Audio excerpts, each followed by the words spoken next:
Bihar NDA में क्या सब कुछ ठीक चल रहा है? क्योंकि बीजेपी नेता अश्विनी चौबे ने जिस तरह से विधानसभा चुनाव एनडीए की अगुवाई में लड़ने की वकालत की है, वहीं अब नीतीश कुमार की पार्टी ने नीतीश कुमार के नेतृत्व में बिहार का विधानसभा चुनाव लड़ने का ऐलान कर दिया है, वो भी दिल्ली में आयोजित पार्टी कार्यकारिणी की बैठक में, जिसके बाद अब तनाव तेज हो गया है। इसके साथ ही कार्यकारिणी में सबसे चौंकाने वाली बात ये हुई कि एक प्रस्ताव और पारित हुआ। इस प्रस्ताव में बिहार को विशेष राज्य का दर्जा या फिर विशेष प्रकार का पैकेज दिए जाने का प्रस्ताव रखा गया है। दरअसल मोदी सरकार के सामने नीतीश कुमार ने जिस तरह से शर्तें बढ़ानी शुरू की हैं, उसके बाद तमाम सवाल खड़े हो रहे हैं। दरअसल जेडीयू के राष्ट्रीय कार्यकारिणी की बैठक में शनिवार को दिल्ली में सीएम नीतीश कुमार ने केंद्र सरकार के सामने मांगे रखी हैं। बैठक में यह भी कहा गया है कि बिहार को आर्थिक रूप से विकसित करने के लिए विशेष राज्य का दर्जा मिलना बेहद जरूरी है। हालांकि नीतीश कुमार ने एक सॉफ्ट गेम भी खेला है। उन्होंने केंद्र के सामने एक विकल्प दिया है, जिसमें उन्होंने कहा है कि मोदी सरकार बिहार को विशेष राज्य का दर्जा दे। अगर नहीं हो पाता तो स्पेशल स्टेटस ना सही, लेकिन विशेष पैकेज ही मिल जाए तो अच्छा होगा। यानी विधानसभा चुनाव के लिए नीतीश कुमार ने बड़ा दांव चल दिया है। नीतीश ने केंद्र के सामने दो विकल्प क्यों रखे हैं, इसको लेकर राजनीतिक गलियारों में चर्चाओं का दौर तेज हो गया है। इसके अलावा तमाम तरह की चर्चाएं सोशल मीडिया पर भी चल रही हैं। जेडीयू की राष्ट्रीय कार्यकारिणी की बैठक में आज राज्यसभा सांसद संजय झा को नीतीश कुमार ने अपनी पार्टी का कार्यकारी अध्यक्ष बना दिया है। इससे पहले ललन सिंह अध्यक्ष हुआ करते थे, जिन्हें हटाया गया था और खुद कमान संभाल ली थी।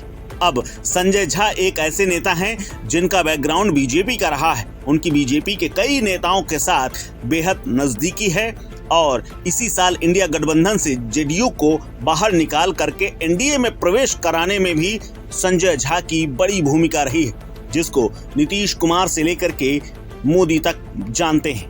नीतीश कुमार ने अब उन्हें जेडीयू में नंबर 2 का दर्जा देकर के बड़ा संकेत दे दिया है कि आगामी विधानसभा चुनाव बीजेपी से कोई तकरार उनकी नहीं है। और कार्यकारी अध्यक्ष बनने के बाद संजय झा ने भी स्पष्ट कर दिया है कि जेडीयू एनडीए के साथ रहेगी और प्रधानमंत्री मोदी का समर्थन करती रहेगी। इसके अलावा दूसरी तरफ विशेष राज्य के दर्जे की मांग जेडीयू लंबे समय से करती आ रही है। इसको लेकर 6 महीने पहले भी जब नीतीश के नेतृत्व में बिहार के अंदर महागठबंधन की सरकार हुआ करती थी, तब राज्य कैबिनेट में स्पेशल स्टेटस का प्रस्ताव मंजूर करने के लिए केंद्र को भेजा गया था। हालांकि बाद में नीतीश कुमार महागठबंधन छोड़कर एनडीए में वापस आ गए और अब उन पर फिर से अपनी कैबिनेट में ऐसा प्रस्ताव मंजूर करके केंद्र को भेजने का दबाव बन रहा है।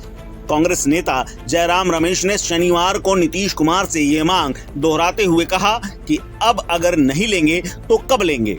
इसके अलावा माना यह भी जा रहा है कि नीतीश कुमार को आशंका थी कि विशेष राज्य के दर्जे की मांग बीजेपी ठुकरा सकती है। ऐसे में बीजेपी और जेडीयू में टकराव की स्थिति बन सकती है। उसे देखते हुए उन्होंने मोदी सरकार के सामने 2 विकल्प रखे हैं। अगर स्पेशल स्टेटस नहीं देना है तो केंद्र में बिहार को विशेष पैकेज ही अगर मिल जाए तो बड़ी मेहरबानी होगी। इससे कई मौकों पर विशेष राज्य का दर्जा देने से इनकार कर चुकी मोदी सरकार के लिए भी अब आसानी होगी और एक सुगम रास्ता सामने है। वही विशेष पैकेज मिलता है तो जेडीयू भी खुलकर ये कह सकेगी कि उन्होंने केंद्र से अपनी मांग मनवा ली। साथ ही आगामी विधानसभा चुनाव में तमाम जनहित की योजनाएं ला सकती है। बीजेपी और जेडीयू दोनों ही पार्टियां मिलकर जनता को अपनी उपलब्धियां बता सकती हैं और एक बार फिर से सरकार बनाने की अपील कर सकती हैं। वहीं लोकसभा के दौरान पिछले महीने पटना आई वित्त मंत्री निर्मला सीतारमण स्पष्ट कर चुकी हैं कि अगर किसी राज्य को विशेष दर्जा देना होता है तो पहले केंद्रीय वित्त आयोग की रिपोर्ट में उसका सुझाव आता है, तभी केंद्र सरकार इस बारे में आगे विचार करती है।